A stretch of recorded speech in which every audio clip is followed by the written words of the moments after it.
n'Imana. Uyu mwuka twawuherewe mu busa, kandi nico kigaragaza ko ari umwuka uva ku Mana, kuko twawuhawe nta kindi kintu tugira ikiguzi.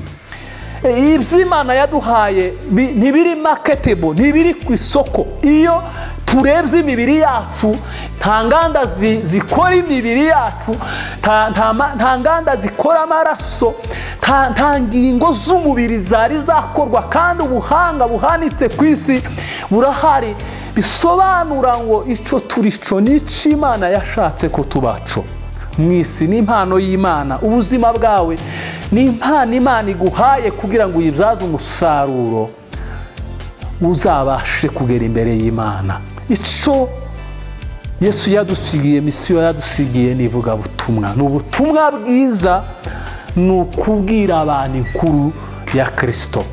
Twicare dutekereza ko igihe kimwe Yesu Kristo azagaruka, kandi ibyo byose tubiheshwa no kumenya no kwizera.